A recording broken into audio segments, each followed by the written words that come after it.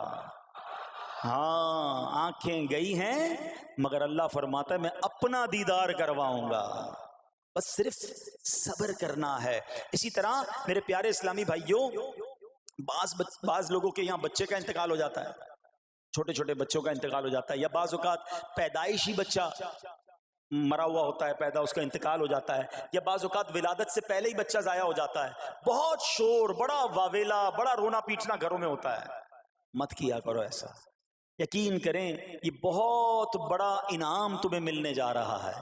ایسا نہ ہو یہ رونا پیٹنا, یہ بے صبری, یہ اللہ کی بارگاہ میں شکوے شکایات, اتنے بڑے تم اجر سے محروم رہ جاؤ. سنو اللہ کے آخری نبی صلی اللہ تعالی علیہ وسلم نے فرمایا جس مسلمان جوڑے کے 3 بچے انتقال کر جائیں اللہ عز و جل ان بچوں پر فضل و رحمت کرتے ہوئے ان دونوں یعنی ماں باپ کو جنت میں داخل فرمائے گا. صحابہ کرام نے عرض کی کسی کے 2 بچے, فرمایا 2 بچے بھی, پھر عرض کی اور 1, فرمایا 1 بھی, پھر فرمایا اس ذات کی قسم جس کے قبضہ قدرت میں میری جان ہے, جس عورت کا کچا بچہ فوت ہو جائے یعنی حمل ضائع ہو جائے اور وہ اس پر صبر کرے تو وہ بچہ اپنی ماں کو اپنی ناف کے ذریعے کھینچتا ہوا جنت میں لے جائے گا.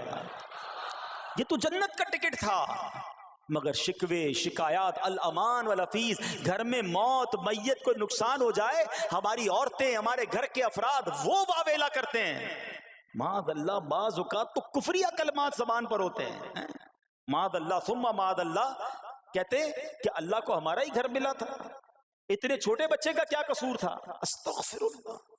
یہ تمہارے جملے, ایک تو گھر میں مصیبت پہلے ہی آئی ہوئی ہے اور تم اللہ پر اعتراض کر کے معاذ اللہ اللہ کو ظالم کہہ کے اپنا ایمان بھی ضائع کر بیٹھے, یہ تو اس سے بڑی مصیبت ہو گئی نا.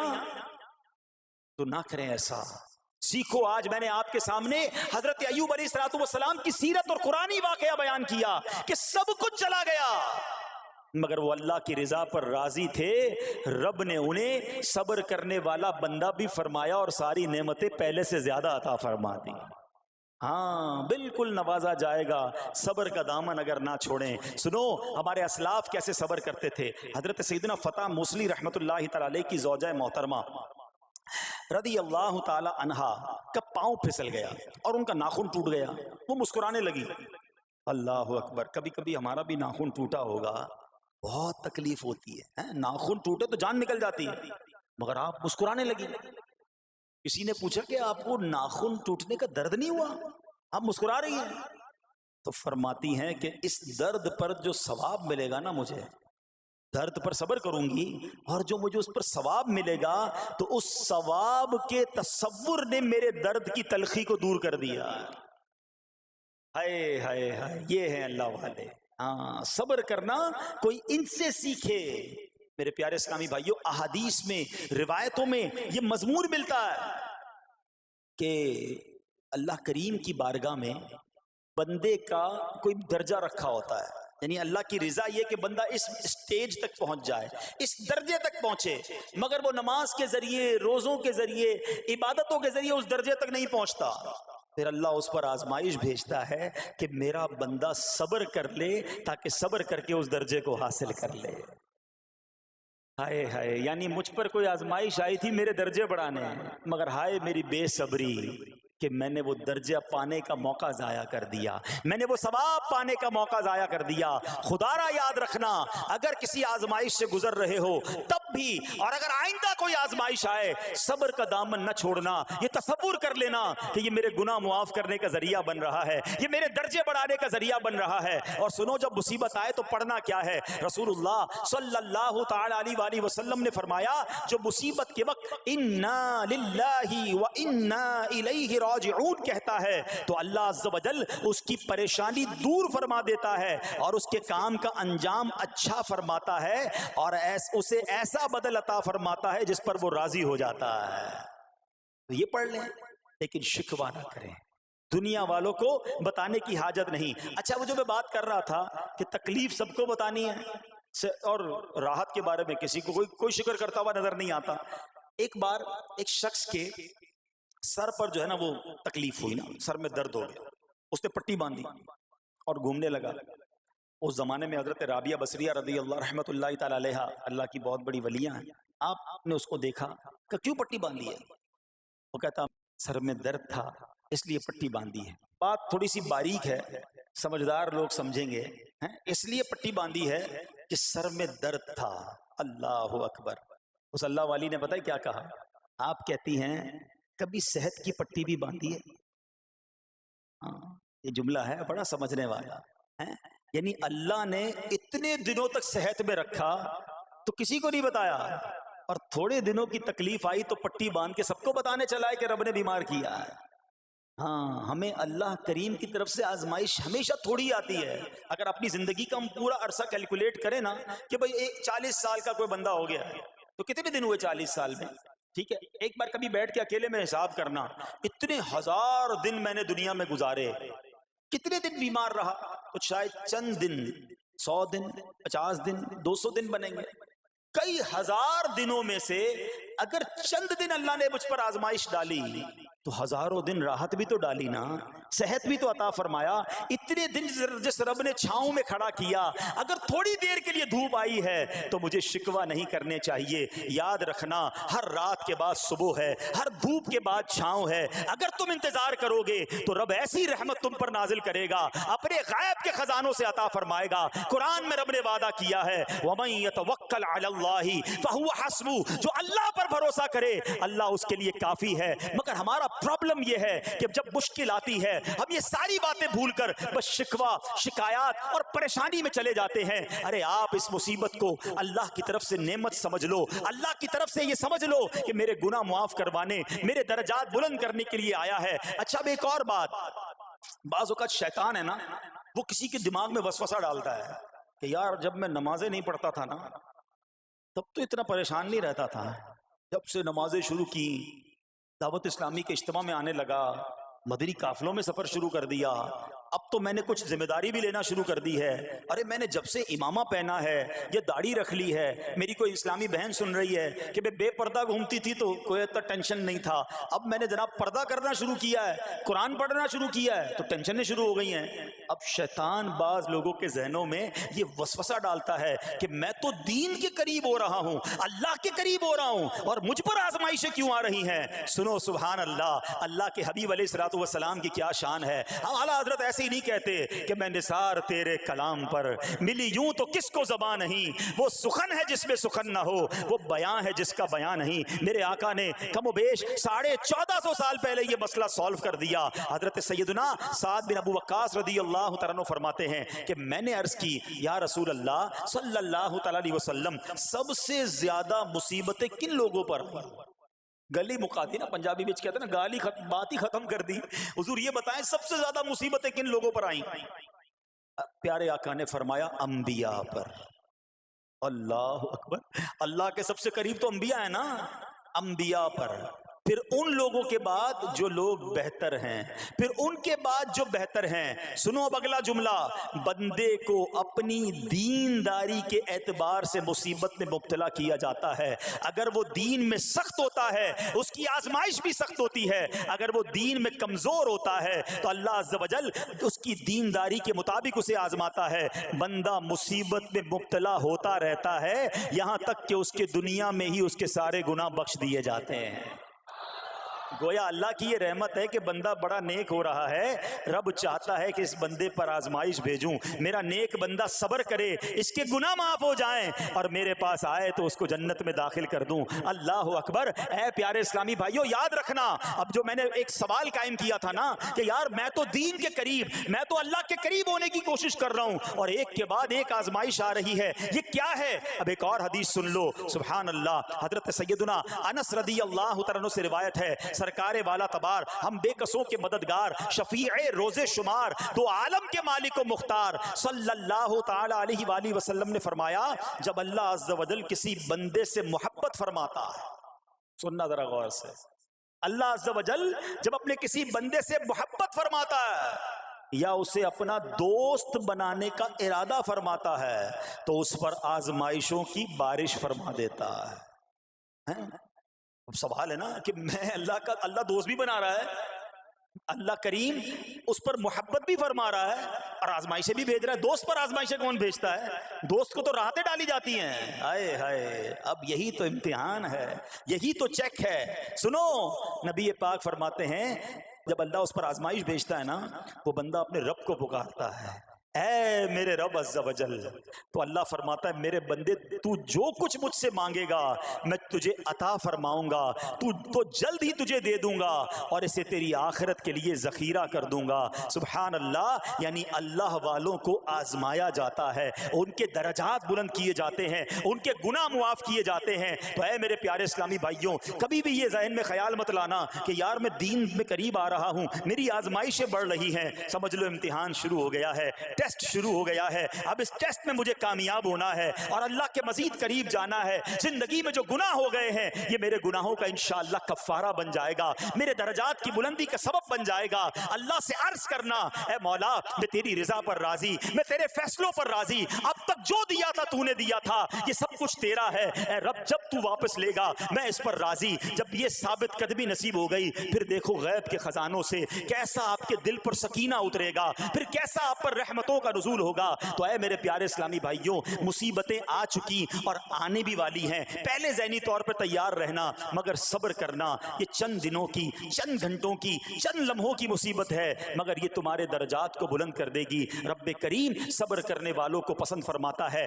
اور جو میں نے بات کہی تھی کہ صبر بھی کریں اور جب اللہ کریم کی طرف سے راحتیں آ جائیں تو شکر بھی کریں. کیا شاندار رب کا قرآن میں فرمان ہے. اللہ فرماتا ہے وَإِذْ تَأَذَّنَ رَبُّكُمْ لَئِن شَكَرْتُمْ لَأَزِيدَنَّكُمْ وَلَئِن كَفَرْتُمْ إِنَّ عَذَابِي لَشَدِيدٌ. اللہ قرآن میں فرماتا ہے اور یاد کرو جب تمہارے رب نے اعلان فرما دیا کہ اگر تم میرا شکر ادا کرو گے میں تمہیں اور زیادہ عطا کروں گا.